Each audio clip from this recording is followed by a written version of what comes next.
Саламатсыздар ма, құрметті оқушылар?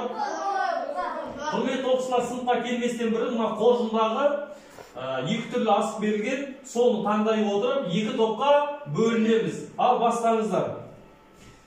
Көк түс алған оқушылар оң қапталға, сары түс алған оқушылар сол қапталға. Тұрсынбек, сіз де сол қапталға, сіз сол қапталға. Николай, сіз де сол қапталға жайғасатын болдыңыз. Арым, сіз оң қапталға. Бүгінгі сабағымызға дайынбыз ба? Көңіл-күйіміз қалай? Ендеше біз бірінші сабағымыздың бірінші кезеңін бастаймыз. Сабағымыздың бірінші кезеңі асық иіру кезеңі деп айтылады. Яғни бізде бүгінгі жаңашылықты байқап тұрған шығармыз балалар, қолымыздағы асықтан.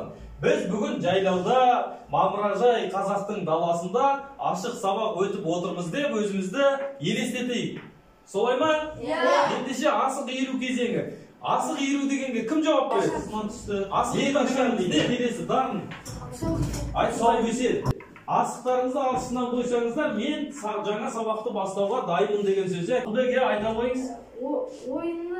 Ойында анықтау үшін асықты иіреміз. Ойын барысында ойыншылардың қатысуын анықтау үшін асықты иіреміз. Ендеше де бүгінгі сіздердің сабаққа қатысу барысында көңіл күйлеріңізді, дайындықтарыңызды білу үшін біз асық иіру кезеңін бастаймыз, яғни үй тапсырмасын қайталау кезеңі. Өткен сабақта біз салт дәстүрлер, әдет ғұрыптар, салт жырлар туралы өткен болатынбыз, оқушылар. Ендеше сұрақ: қандай қазақтың салт дәстүрлерін білеміз? Испандияр айта қойыңыз. Тұсау кесер. Испандиярдың асығы алшысынан түсті, яғни бүгінгі сабаққа қатысады деген сөз. Келесі. Айта беріңіз, Думан. Бесік той. Бесік той. Яғни Думанның да сақасы алшысынан түсті. Келесі. Тұрсынбек. Сүндет той. Тұрсынбектің де сақасы алшысынан түсті. Думан. Қадарын айтыңыз. Той бастар. Той бастар. Жада салт дәстүр. Бет ашар. Бет ашар. Білсеңіз, онда асығыңызды алшысынан тойып отырыңыз. Келесі? Не? Тілашар. Тілашар. Жата. Келесі ақылбек? Айтыс өнері.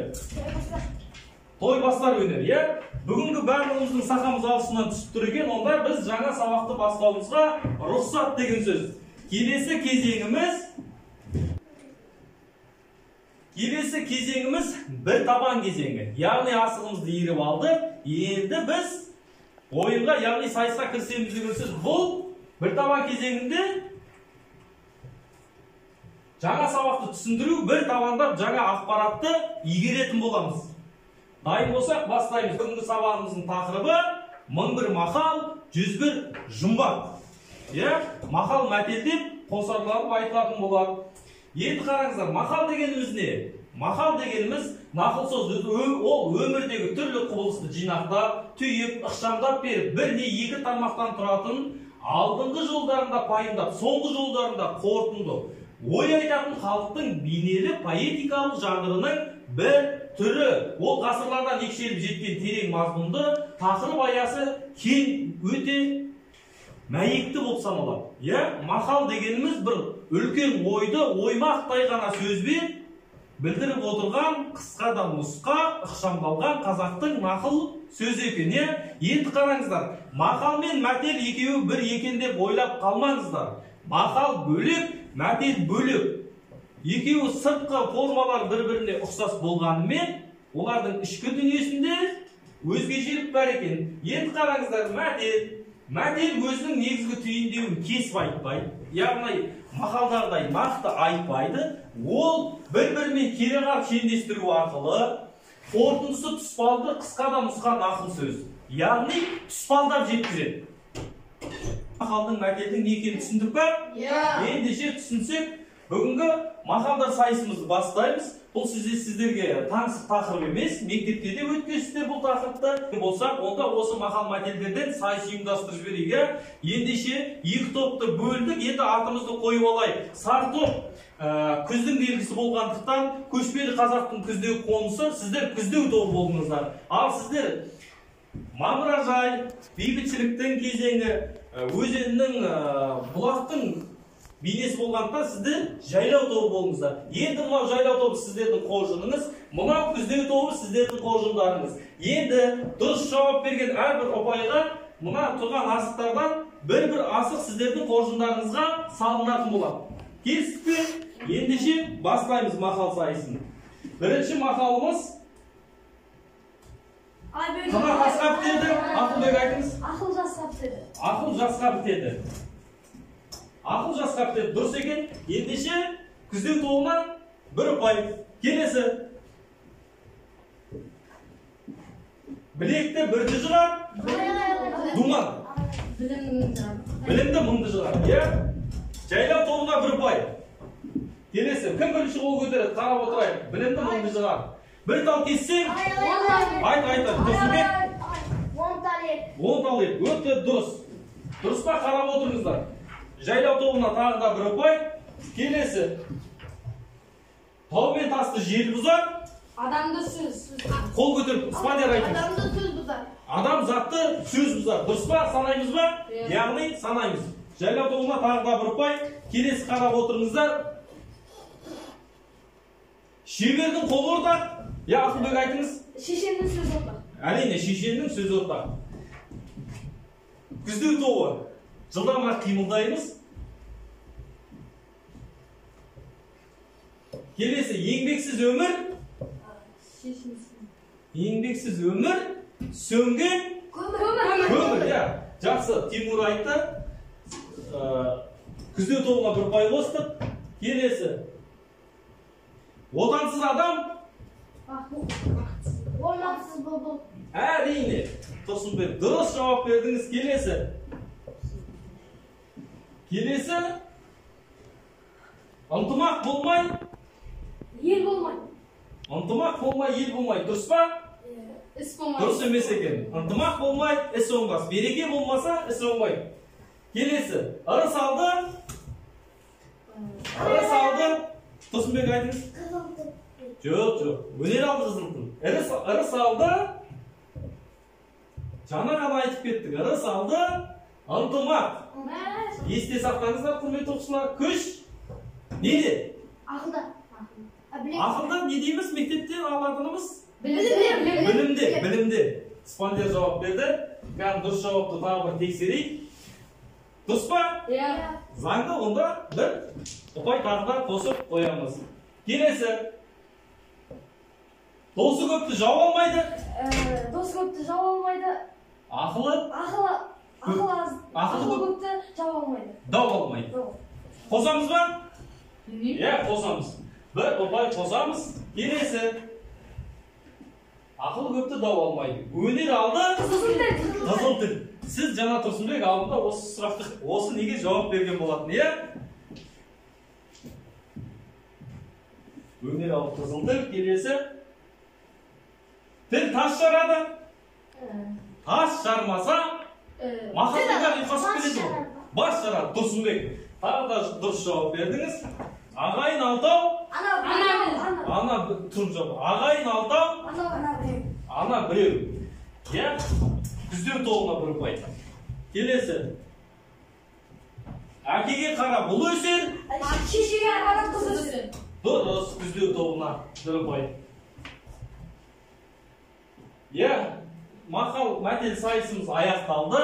Енді осы мақал мәтелмен қатар жүретін тағы да бір қазақтың өте адамның логикасын дамытуға арналған дүниесі бар. Ол не? Жұмбақ. Енді жұмбақ ауыз әдебиеттің ертеден келе жатқан түрі, яғни ертеде пайда болған жанрлардың бірі. Ол адамдардың бір нәрселердің белгілерін, екінші нәрселердің белгілері арқылы жұмбақтап айтуы. Жұмбақ мақал мәтел сияқты тақпақтар ұйқастырып айтылады. Яғни жұмбақтың да өзінің ұйқасы болады. Бір дүниені екінші дүниемен тұспалдап жеткізіп, адамның ойына, сана сезіміне былай келген кезде ояту үшін шабуыл жасайды. Бұл баланың логикасын дамыту үшін қазақтың ойлап тапқан өте керемет өнерлерінің бірі. Құрметті оқушылар, жұмбақ білеміз ба? Ендеше осы екі топ қайта жұмбақ шешу сайысын ұйымдастырып жіберейік. Қатысамыз ба, бастаймыз ба? Дайынбыз ба? Ендеше бастаңыздар. Жылдамдықты іске қосамыз. Жұмбақтың, яғни ережесін, жұмбақтың өзінің қасиетін бір оқушылар жұмбақтың не екенін түсінсек, Енді осы екі топ қалпымызда жұмбақ жасырып, жұмбақ шешу сайысын өткізіп жіберейік. Дайынбыз ба? Онда дайын болыңыздар, басталды. Бірінші сұрағымыз, бірінші жұмбағымыз ақ дуалдың артында қызылат, байлауынан бір босамас қызылат. Думан айтыңыз. Тіл мен тіс, яғни тіл. Дұрыс. Бір ұпай бұл топқа қосамыз. Келесі. Көреді бәрін өзгенің көре алмайды. Тимур жауап берді, бірінші болып Тимурға бір ұпай қосамыз. Келесі. Асқар тауда қарор бар. Ақылбек жауап берді, дұрыс. Күздеу тобына. Келесі. Тиіп кетсе жырлардан Тұрсынбек жауап берді. Тұрсынбек, сіз қаттырақ жауап беріңіз. Яғни жайлау тобына тағы да бір ұпай. Құрметті оқушылар, осымен сайысымыз аяқталды.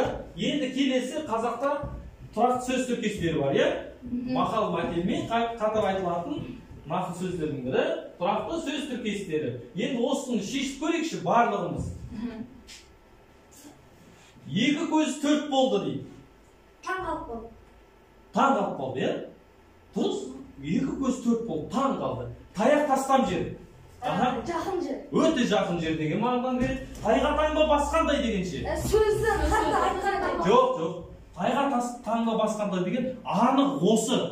Міне, тайға таңба басқандай көрініп тұр ғой. Яғни ақиқат, таза міне шындық деген сөз. Келесі, ат шаптырым жер. Алыс жер. Алыс жер. Яғни таяқ тастам жерге бұл кереғат ат шаптырым жер. Келесі, құлақ түру. Жоқ, құлақ түру. Мен бүгін жаңа сабақ өтем оқушылар, сіздер маған құлақ түріп отырыңыздар деп айтуым мүмкін. Ол яғни мені тыңдап, жақсылап, зейіндеріңіз менде болсын деген сөз. Келесі оқушылар, асық иірдік, бір табан ойнадық. Енді біздің үшінші кезегіміз хан талапай кезегі. Бет оқушылар, мақал мәтел, жұмбақ сайысы аяқталды. Енді екі топтың қайсы жеңіске жеткенін анықтап алайық. Оқушылар, ендеше бірінші біз жайлау тобының қоржынын санаймыз, Қорқпаңыз, қалдырмаймын. Біреу, екеу, үшеу, төртеу, бесеу, алтау. Қосылып санамайсыздар ма?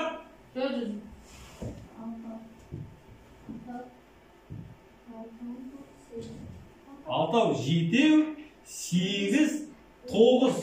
Жайлау тобында 9 ұпай. Келесі, күздеу тобын қараймыз. Күздеу тобында біреу, екеу, үшеу, төртеу, бесеу, алтау, жетеу, сегіз. Жеңіске жеткен жайлау тобы қошемет білдіріп қоямыз.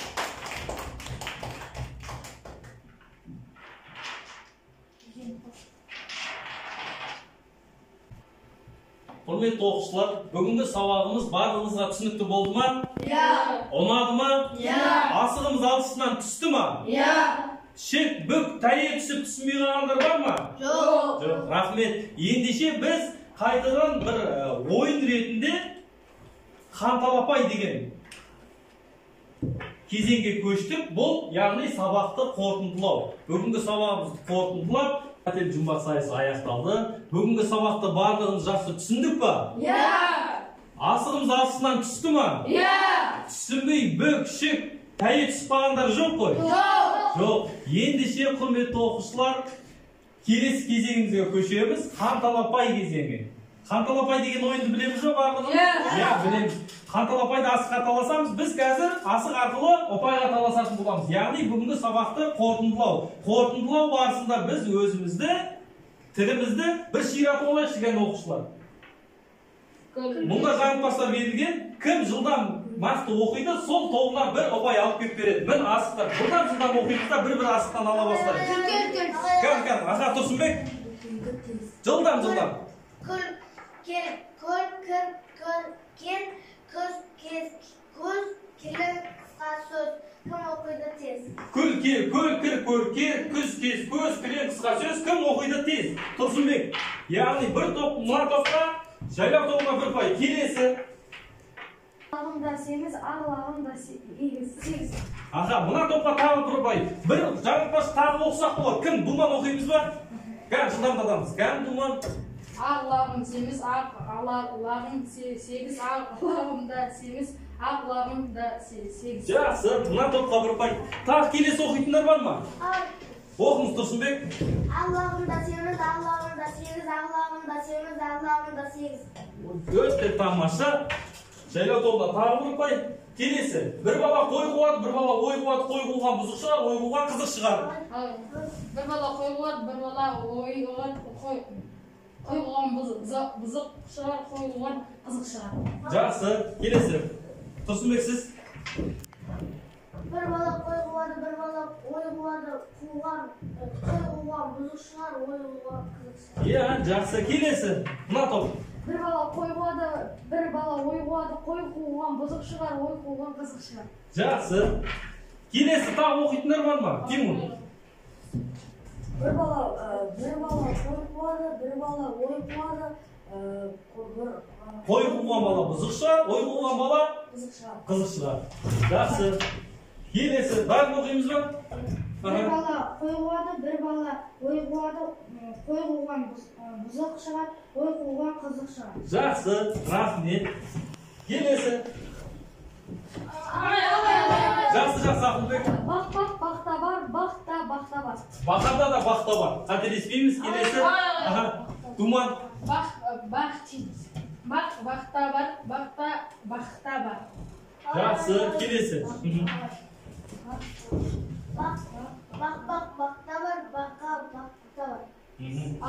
Келесі. Бақта бар, бақта бар. Келесі. Кәндар. Бақта бар, бақта бар. Жақсы. Келесі. Аха. Оқы. Далалықтар дархандана дарынды, далалықтарға даналық даласынан дариды. О, жақсы. Өте қатесіз. Келесі. Тұрсынбек. Далалықтар дархандана дарынды, далалықтарға даналық даласынан дариды. Жақсы. Қошемет. Енді екі топтың ұпай сандарын санайық. Жайлау тобында 10 ұпай, күздеу тобында 6 ұпай. Тағы да жеңіске жеткен жайлау тобын құрметпен қошеметтеп қоямыз. Құрметті оқушылар, бүгін осы сабағымызды қорытындыладық. Енді үйге тапсырма 5 мақал, 5 мәтел, 5 жаңылтпас жаттап келеміз. Үй тапсырмасы түсінікті оқушылар? Иә. Енді бүгінгі сабағымызды бағалап жіберейік. Бүгінгі сабақ маған өте қатты ұнады. Шыққаннан кейін құрметті оқушылар, бүгінгі сабағымызды қорытындылаймыз.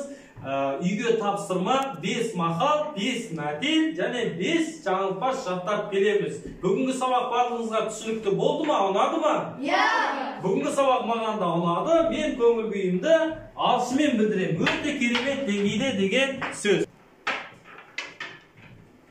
Бағым сізге де өте ұнаған екен, Тұрсынбек сізге де өте ұнаған екен, Спандияр сізге де өте.